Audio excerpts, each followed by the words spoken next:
Good morning, students. Yesterday we started with our chapter Footprints Without Feet, written by H.G. Wells. We read the story about a brilliant scientist, Griffin, who had made a discovery to make a human body transparent and invisible. But then he did not use this power of invisibility for the good of the society, for the welfare of the people. He, in fact, made illegal entries in stores and shops and stole things and beat and trouble people.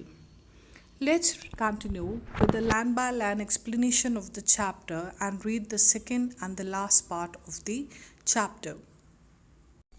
Shortly afterwards, a curious episode occurred. So we learned about Griffin, that how he moved from the crowded London city and came to village Apping for solitude, and over there he stayed in the inn of the Mrs. Hall because he wanted some solitude. And then certain curious incidents started happening in the village Apping. So one of the incident related here is an unusual episode. An incident happened. What happened?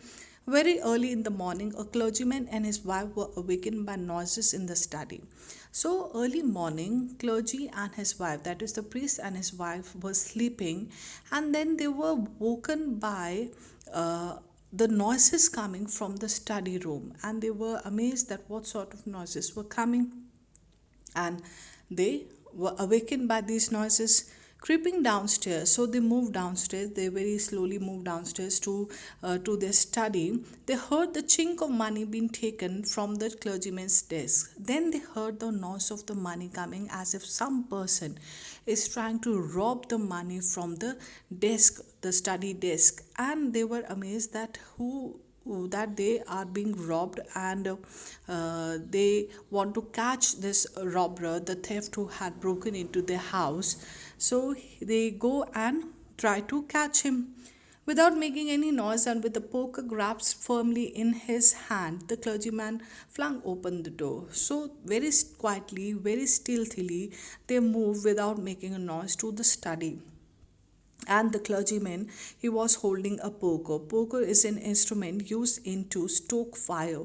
So he is holding this metal rod in his hand, and he moves to the study, and then he flung open the door of the study, flung open, that is, threw open the door of the study room, and he announces to the robber, what? Surrender. And he announces to this person, surrender. Then, to his amazement, he realized that the room appeared to be empty. So this clergyman and his wife enters the room with the poker in hand and announces to the robber, surrender. But then they were amazed that there's no person in the room. The room is altogether empty. He and his wife looked under the desk and behind the curtains and even up the chimney. So, like mad, crazy people, they are trying to locate this thief everywhere, under the desk and in the chimney and behind the curtains, but they could not see one, they could not notice one. There wasn't a sign of anybody, yet the desk had been opened and the housekeeping money was missing. And the study desk was open, the money was missing, they have been robbed, but there was no person around, there was no robber thief around. Extraordinary affair, the clergyman kept saying for the rest of the day, and throughout the day the clergyman was shocked and amazed at the affairs that had happened in the house, that they have been robbed, but they could not catch hold of this robber because they did not locate one, they could not find one. Where did the man escape? How did the man become invisible altogether? But it was not as extraordinary as the behavior of Mrs. Hall's furniture a little later that morning. Now, that very same morning, another incident happened. First incident happened at the place of clergymen, that they were robbed. Second incident on the very same day, same morning, happened at Mrs. Hall's inn, and the furniture of this lady started behaving in an unusual way. What happened to the furniture? The landlord and his wife were up very early and were surprised to see the scientist's door wide open.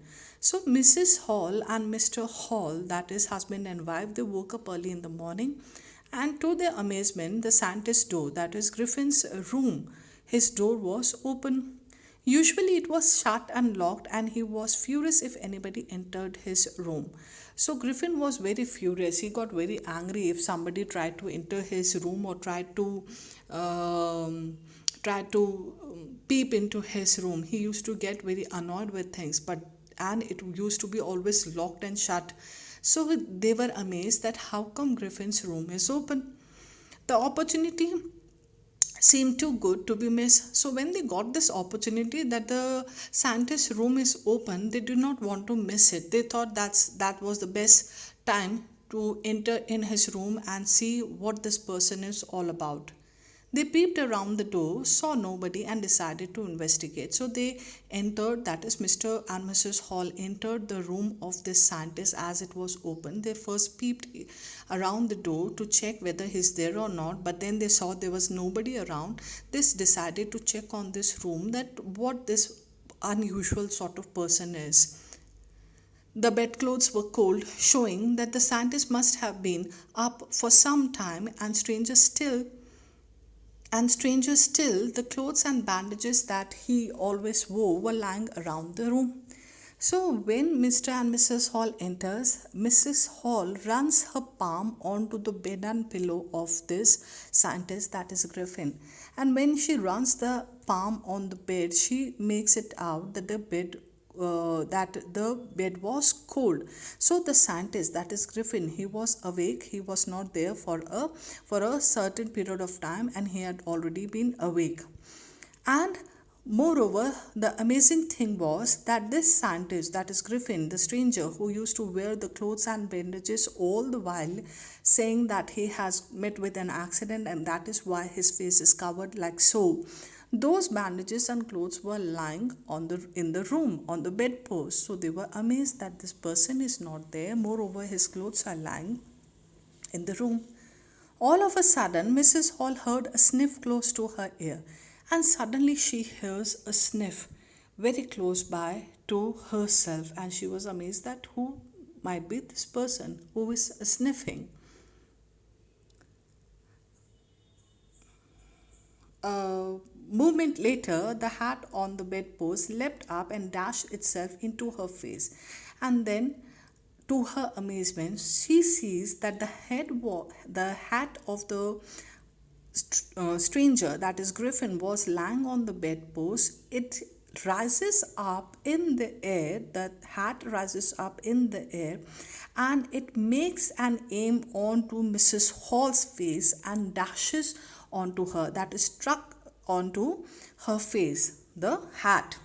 Then the bedroom chair became alive, and suddenly something went wrong and amazing to this bedroom chairs, and they were given life. The bedroom chairs came to life. How? Springing into the air, it charged straight at her legs foremost. And then these bedroom chairs are rising into the air. They are jumping into the air, and the legs are foremost. They are in front, and they are aiming at Mr. and Mrs. Hall. As she and her husband turned away in terror, the extraordinary chair pushed them both out of the room and then appeared to slam and lock the door after them. And husband and wife were altogether frightened that how this chair came to life, and the chair is dancing in the air and leaping in the air. First it was the hat that was flying in the air, and then now the chairs have started rising up, and then this chair pushed aiming at Mr. and Mrs. Hall.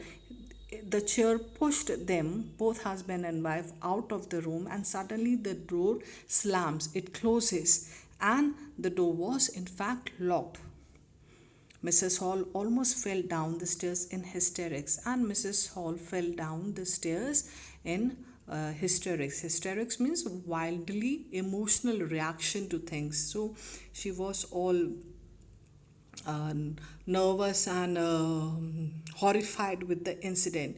She was convinced that the room was haunted by spirits and that the stranger had somehow caused these to enter into her furniture. And then she suspected and she believed that some sort of spirit has haunted the chairs, and some sort of spirits have entered into the furniture of Mrs. Hall, and the stranger has done all this. The stranger had done some magic, and the spirits have are there in the furniture. My poor, my poor mother used to sit in that chair. She moaned, to think it should rise up against me now. And then she's moaning, she's crying, she's crying. What? That the chair belonged to her mother. It was the last sign, it was the sign of her mother. The chair was given by her mother, so she's all crying that my mother used to sit in that chair. And then she thinks that, to think it should rise up against me, and that chair is rising against Mrs. Hall and aiming at her. So she was all crying that what had happened, how come the ghost and spirits have entered into the furniture of my mother. The feeling among the neighbors was that the trouble was caused by witchcraft, and the neighbors believed that this had happened because of some magic. The black magic might be the reason for the furniture flying in the air. But witchcraft or not, when news of the Balgari at the clergyman's home became known, the strange scientist was strongly suspected of having had a hand in it.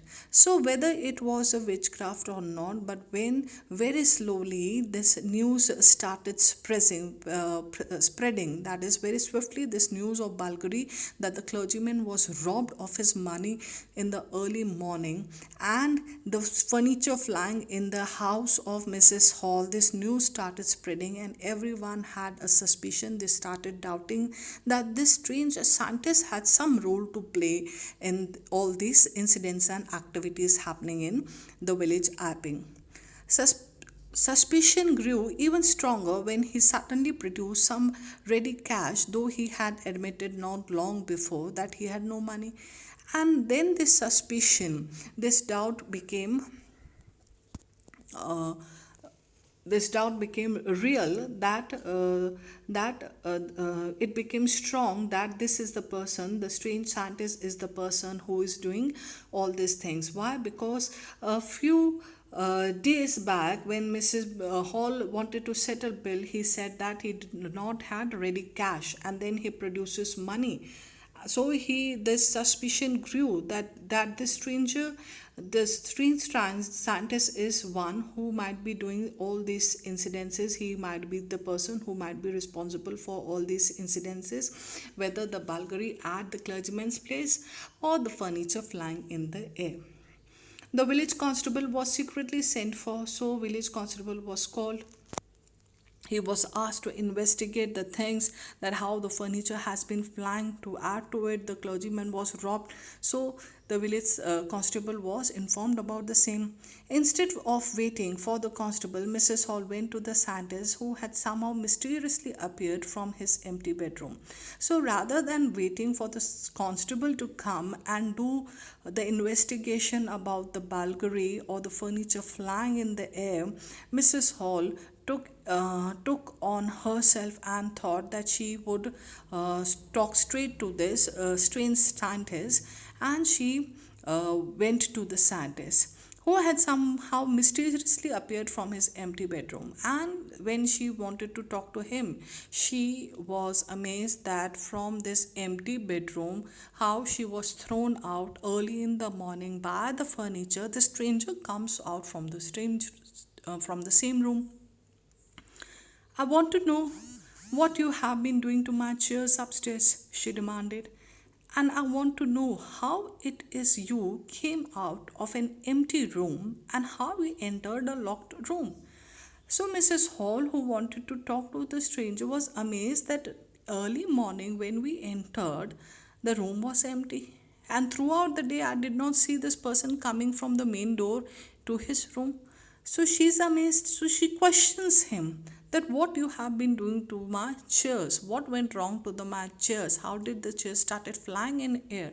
So what sort of witchcraft or magic it is that you have been doing. And then she questions that how did you came out of an empty room, and how you entered a locked room, because early morning you were not there, and I did not see you coming from the main door. So how did you enter? So she questions the stranger uh, about these things. The scientist was always quick tempered. Now he became furious. Now, the scientist Griffin, he was quick tempered, he was very short tempered. Why? Because Mrs. Hall was asking for an explanation how my chairs are flying, explanation how you entered the room, the locked room, how come came out of the room when it was altogether empty. So she's asking explanation, and this person who is a short tempered, he became furious, he became more angry. You don't understand who or what I am, he shouted.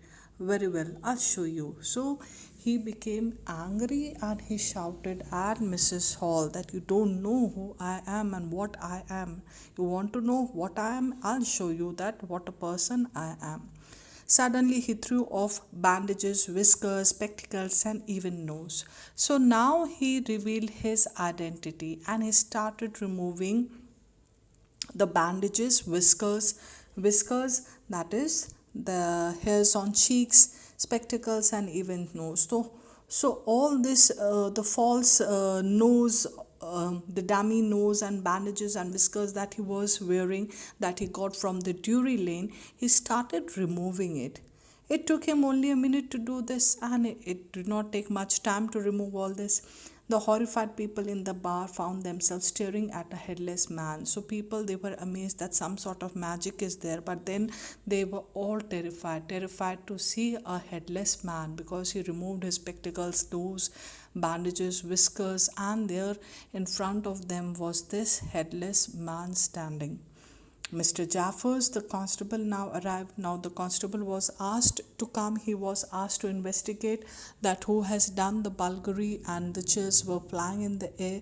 So he arrived and was quite surprised to find that he had to arrest a man without a head, and he was amazed that he was there to arrest a person who does not seem to have a head at all. But Jaffers was not easily prevented from doing his duty. If a magistrate's warrant ordered a person's arrest, then that person had to be arrested with or without his head. Now, Mr. Jaffers was not at all terrified or scared to see a headless person. He was ordered, the magistrate warrant was in front of him. He had to arrest this person, whether a head or no head. He has to arrest this headless person. And this warrant was why? This warrant was because the clergyman was robbed, and the suspicion was on this scientist, that is Griffin. There followed a remarkable scene as the policeman tried to get hold of a man who was becoming more and more invisible as he threw off one garment after another. So this policeman, this Mr. Jaffers, who had come to arrest this person on the suspicion of a robbery at clergyman, he came to arrest him, and Griffin the scientist took an opportunity of getting escape. And the best thing to escape was what? To start opening the clothes, to start taking off the clothes. And he started doing that, and Jaffer saw that this person is slowly removing his clothes one by one. Finally, a shirt flew into the air, and the constable found himself struggling with someone he could not see at all. And then Jaffers was trying to catch hold of this invisible person. He got in hand. Moreover, he helped the invisible man, this stranger, Griffin, by helping him remove his clothes, that is the shirt that was there, and that shirt was flung into the air, and Jaffers could not get hold of the stranger, that is Griffin, and he's trying to struggle because he could not see this person. He became invisible as he removed all his clothes. Some people tried to help him but found themselves hit by blows that seemed to come from nowhere. Now, the people, those who were there in the inn, that is Mr. Hall, Mrs. Hall, and the people, those who were there in the bar, and the people who were discussing about witchcraft in the furniture. So these people tried to help Jaffers to catch hold of this person who has suddenly become invisible. But when they are trying to do so, they are getting hit by Griffin. They are being hit by this invisible man, the scientist. In the end, Jaffers was knocked unconscious as he made a last attempt to hold on to the unseen scientist. So Jaffers got hold of Griffin, and he holded him. Now, how he can hold him? Because his body, though he could not be seen, but then his body could be felt, and there was a good crowd in the inn. So people knew that in the crowd the body could be found out. So when they knew that he's there, Jaffers caught hold of this person, that is the scientist Griffin. But then Griffin gave him a good blow. He knocked him, he forced to fall him, and then when he fall, that is Jaffers fall, and he was knocked unconscious, and he became unconscious. There were nervous, excited cries of hold him, but this was easier said than done. Griffin had shaken himself free, and no one knew where to lay hands on him. So these people who were there, they are surrounded, they are trying to locate him, they are crying out, they are shouting, they are getting nervous, they are excited people who are trying to catch hold of him, they are shouting at each other, hold him, I caught hold of him, I caught his hand, I can feel his body. So they are shouting and trying to hold this invisible person. But then this Griffin, the scientist who has the power of invisibility, is knocking people, he's hitting them, and then he became invisible and he was free again. He became free now, and no one knew where to catch hold of him, and he went away from the inn of Mrs. Hall. He left the place. So that's all for this lesson. You have any sort of queries, you can call or text me on my WhatsApp number. Thank you and have a nice day.